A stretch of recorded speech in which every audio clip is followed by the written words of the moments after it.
Hi TNPSC aspirants. நம்ம இப்போ பிரித்தெழுதல் part 4 பார்க்க போகிறோம். இதுக்கு முன்னாடி பார்ட் 1, 2, 3 இதெல்லாம் பார்த்துருக்கோம். பார்க்காதவங்க பார்த்துட்டு வந்து இதை பாருங்கள். இப்போ நம்ம வீடியோக்குள்ளே போகலாம். ஒரு எண்ணு பேருக்கு அப்புறம் ஒரு எண்ணு பேரோ இல்லை அளவு பேருக்கு அப்புறம் ஒரு அளவு பேரோ நிறை பேருக்கு அப்புறம் நிறை பேர் வந்துச்சுன்னா சாரியை தோன்றும். ஒன்று கூட்டல் கால். ஒன்றுங்கிறதும் ஒரு எண்ணு தான், காலுங்கிறதும் ஒரு எண்ணு தான். சேர்த்தோம்னா ஒன்றே கால்னு வருது. சாரியை தோன்றுது. தொடி கூட்டல் காசு தொடியே காசுன்னு வருது.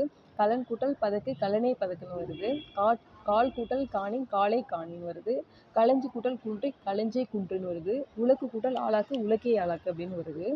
ஏழ் கூட்டல் பணம், அதாவது நெளிமொழியில் எழுத்து ஏழ் அப்படின்னு வந்ததுக்கப்புறம் அளவு பெயர் வந்துச்சுன்னா ஏகாரம் எகரமாக தோன்றும், நெடில் குறிலா தோன்றும், இல்லு உகரமாக மாறிடும். ஏழ் கூட்டல் பழம் எழுப்பழம், ஏழ் கூட்டல் களஞ்சு எழுக்களஞ்சு அப்படின்னு வந்துடும்.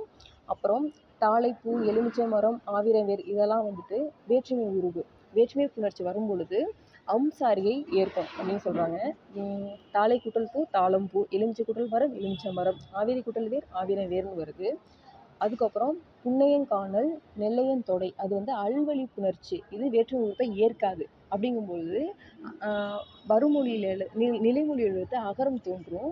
வல்லின எழுத்துக்கு இனமான மெலின எழுத்து தோன்றும். அதாவது புன்னை கூட்டல் காணல் புன்னையன் காணல், முல்லை கூட்டல் தொடை முல்லையன் தொடை அப்படின்னு வந்துடும்.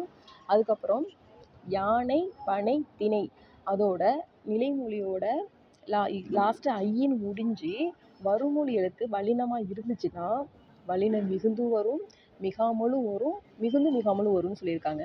இங்கே பாருங்கள், யானை கூட்டல் பெரிது யானை பெரிது வல்லினம் மிகல, பனை கூட்டல் கை பனைக்கை வல்லினம் மிகுந்து வருது, இப்போ மிகுந்து மிகாமலும் வருது. திணை கூட்டல் சிறிது திணை சிறிதுன்னு வரலாம், திணை சிறிதுன்னு வரலாம். ஓகேவா?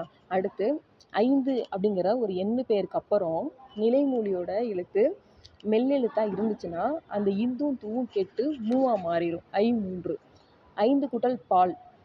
அதுக்கப்புறம் பாங்கிற வல்லின எழுத்து வந்துச்சுன்னா பாவுக்கு இணை எழுத்து இம்மு, அது தோன்றும்.